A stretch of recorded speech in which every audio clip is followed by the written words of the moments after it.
Hello, my name is Chris Anderson. I am the VP Head of Content at GreenSlate, and today I am speaking with founder and CEO of Zhive Media, Mara McCann. Hey, Mara. Hey, Chris. Thanks so much for having me. Yeah, great to have you here.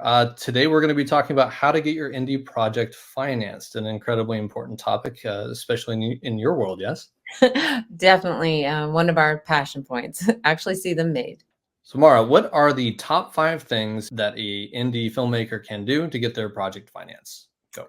First is having a great team, and that means people that can speak money with you. The second is marketing, having great marketing partners around you to help you market that, having a data partner who can help you understand who your audience is, having producers, reps who can have distribution relationships, and you always must have some amount of private equity investors who want to invest in you. We say at Zive, we have this motto, I have a story. So we know that you have a story and we want to help you make it. So important to understand the business so you can have your story made. Can you just tell us a little bit about yourself and maybe what motivated you to create Zhive Media? Tell us about Zhive Media, why you believe the industry needs it, and how is it different? Sure. So happy to do that. So really my journey, I grew up as an actress and then of course moved myself to New York, and I got really lucky that I fell into the startup world. Everybody needs a side hustle, as it were. And I learned that I just have a love for building characters and building companies. Mm. And so I fell into the world of entrepreneurship, and I was really lucky. I got to work at an innovation lab doing business development, sales, strategic partnerships. And I started really learning the business side of when you have an idea, if you are around the right people with the right team, you can find access to funding. You can actually make your own opportunities. And so, with a lot of great mentors and advisors, I really took everything into my own hands at a certain point. I wanted better acting roles. I wanted my friend to have friends who were writers and creators to have a better world. And I realized, wait a minute, this thing that I've been doing as my side hustle is all about building businesses. And that's what a film is. It's a business, right? We make an LLC. We would all like to be employed. So really Zive came out of a desire for me to help my friends first. Mhm. Was really like, hey, let's see your projects made. Let me use my business brain that I've been cultivating in New York for a long time, and also for me to have a place for my voice to shine with the other people that I really cared about. So we say that Zive is actually a real word, and it's a baby name. It means the intuition behind decision making. So we say Zive is when intuition meets action. But we all know there's this big gap between when you have an intuition and before you can take action. So we solved that gap with a membership community, master classes, and a lot of mentors. You had an intuition coming from being an actress and beginning Zhive, yes? Yeah, that was definitely because I really had this moment, even when I was 25, I learned that I could, write a grant and get money to write plays and make my own theater company and all these things. And so I really found that if you have a desire, you can create opportunities for yourself. And that was a better world for me. I've never been good at waiting. I think waiting is a horrible thing to have to do. So I was like, well, this can't be that hard, right? Like making an LLC, coming up with a go-to-market strategy. None of it is that hard. It's just taking time to learn how to do it. And really going out and getting after it. This is what a lot of independent filmmakers are trying to do. And one of the biggest challenges for independents is trying to get their project financed and green lighted, right? Like this is a huge challenge. So how does Zive address these challenges? And could you Mhm. share any examples maybe? I think one of the big things, and probably why we resonated really well, is that your company's name, which I just love, Green Slate. We all want that whole slate of films to be green. For me, what I really found is that I think the misnomer in the industry is that there's one green light. There's one person who's going to give you a green light. And if you get to that person, everything's going to be okay. But what I know as an entrepreneur is that it's a bunch of green lights. It's a whole series of green lights. And so with Zive, what I wanted to do was create an environment where a creative can come, somebody who has, committed to really seeing a project made, and we surround them with education, with knowledge, with a team that helps you execute. And that's really been the differentiator for us. Is it's about knowledge plus a team plus execution, because you want and need a bunch of green lights. It really comes down to those practical skills of, we have a large producing team that takes on a lot of different projects really around that land of like, hey, let's take that idea and make it into a business proposition.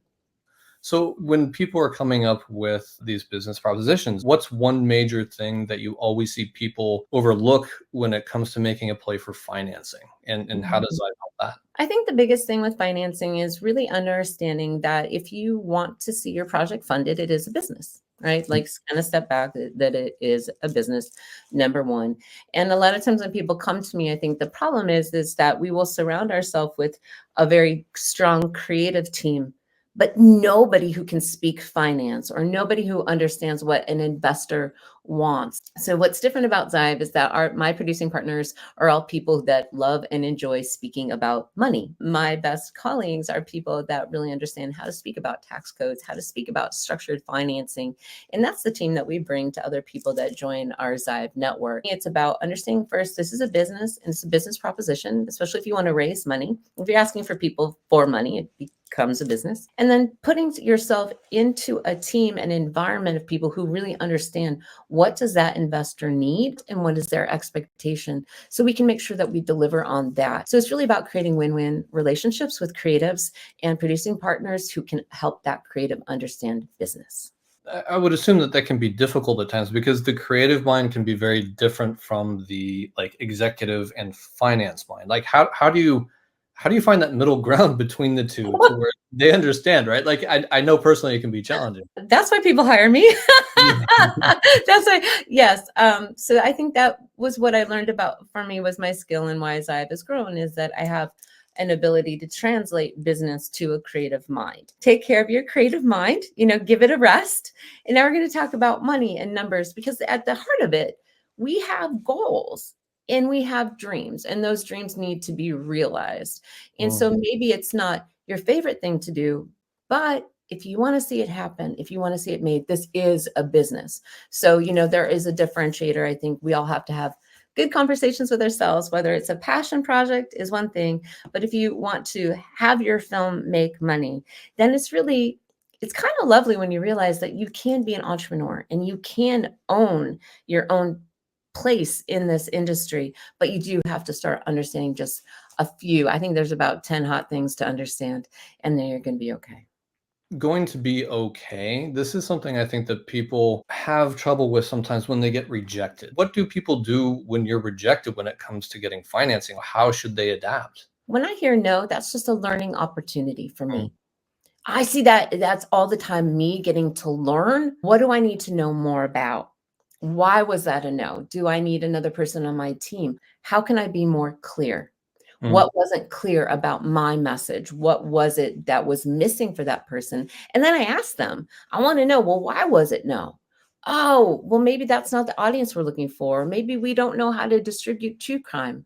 And you're talking to me about your true crime. Maybe we don't know how to do that. So I think instead of just hearing no, it's like, well, what is the reasoning behind that? So we can understand. And then also, too, that it's more about like, oh, that's just not a fit for me. We're not a fit. Maybe our goals aren't aligned.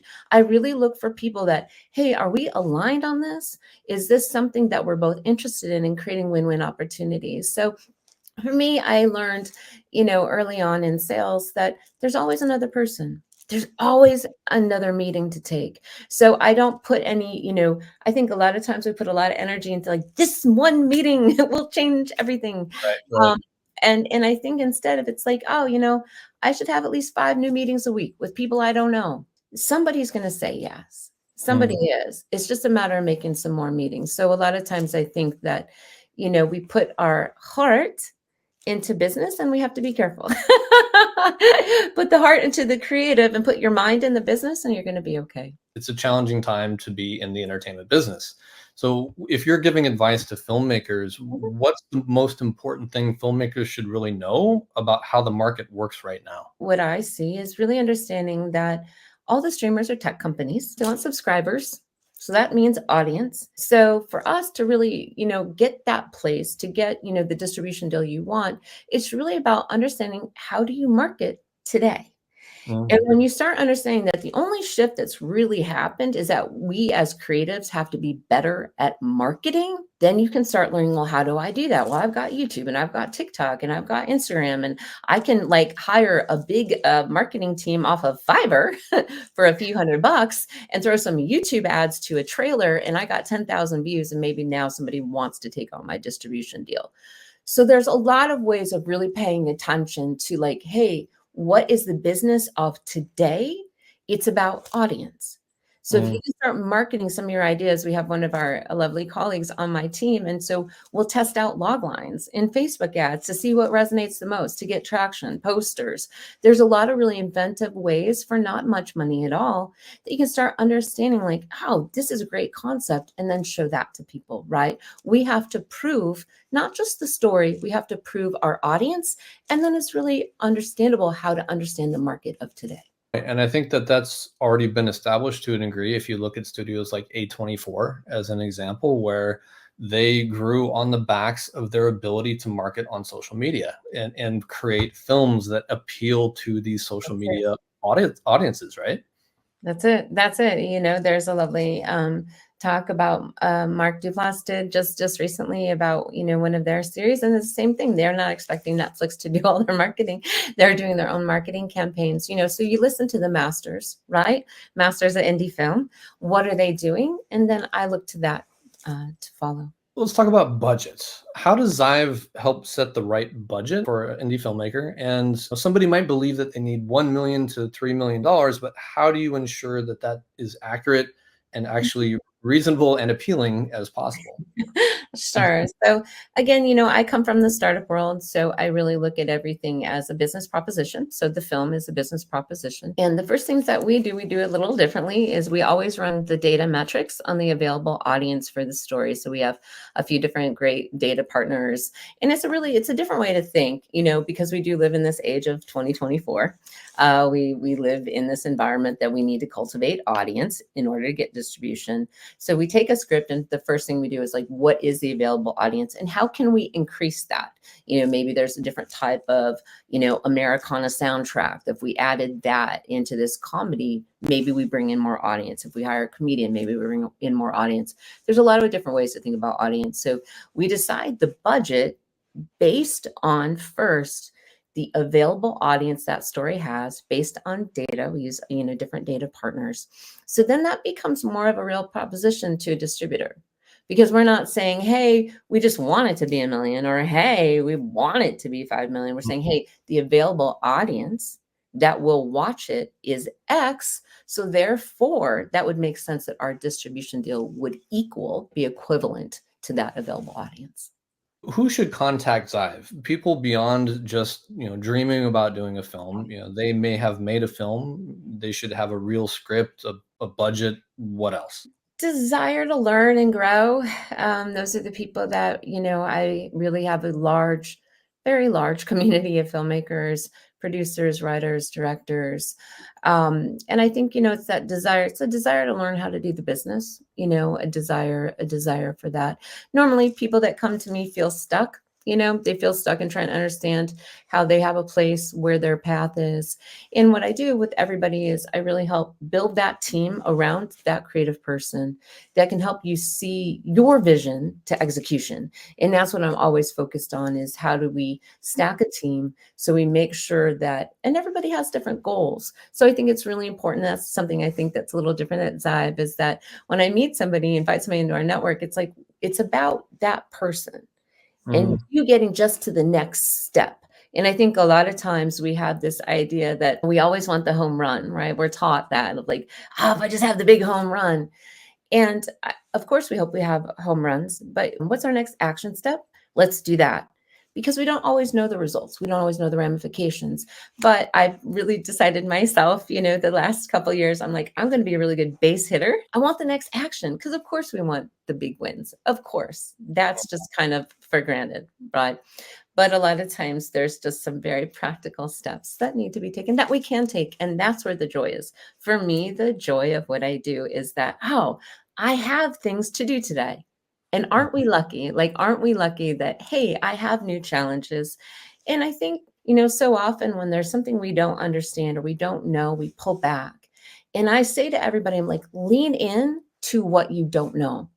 That's when we lean in. We don't pull back because that's usually what's stopping us from getting to execution, what you don't know. So you got to lean into what you don't know. That's why we have a really large community. We're doing an event coming up because it is about leaning into that, because that's where you get a win. If you were to give just one piece of advice to indie filmmakers looking to establish a successful long career in the industry, and an industry that is going through some changes and turbulence right now, what would that one piece of advice be? I think, the biggest things are you have to surround yourself with people that are positive. You have to surround yourself with people that are selling today, not your friends that sold 5 years ago or 10 or 20. You can't do that because that information is old news, not happening. So I stay really focused. The people around me today, they have to be selling today, like people who are our mentors, advisors. Don't stack your whole team with just creative people. You can't do that and win because it's a business. If you want business to happen, and that's the choice. Most of us don't step back and think about, what do you really want? Do you really want to be in business? I Mhm. want to lean into what I don't know with people who can help advise me, because that's the only way I grow. So if you're committed to growth, if you're committed to understanding, hey, I'm going to take some action, it's going to be uncomfortable, it is going to be scary, it is going to be all of those things, then it's okay. You dive in and you surround yourself with the best people that you can at the Mm. time, and so I think that it's all things are possible. It just takes time. But I think the next few years, I think it's going to be the glory days of independent film, because people are looking for lower budget items. They're looking for people that can be resourceful, who can be smart with how they can cultivate a budget. So I think in the land too of understanding you can control your marketing, there are worlds to make even more money than creators ever have if you decide to control your marketing. Just this last weekend, the movie Terrifier 3 came out. I'm probably not going to watch it. It's a bit much for a lot of people. But point being, like, that movie was made on a very low budget, but yet it came out with a pretty incredible word of mouth and marketing, and it knocked off Joker as the #1 film this weekend. That's So it. So that's it, right? It's just like it's the power of community. It's a power of a network. It's a power of being, we're a little gritty, right? Entrepreneurs, indie filmmakers, we're gritty. That's where we win. But you have to be mindful about how you present yourself each day into the action you want to take. you said find joy in the people that you reach out to and the people that you work with. If you're an indie filmmaker and you want to find joy and have that joy turn into something productive, reach out to Mara. She knows what she's talking about. Obviously, here you've listened to this whole conversation, but she's a joy to work with and a joy to speak with. And highly recommend, if you do have an indie film that you're considering, you've got planned out, reach out to her. Thank you so much, Chris. It's been so nice. It is really a moment. You hang out with the people that make you feel like you can win, and then you have a good day. So thank you so much for having me today. For sure. Thank you so much, Mara McCann, and see you next time.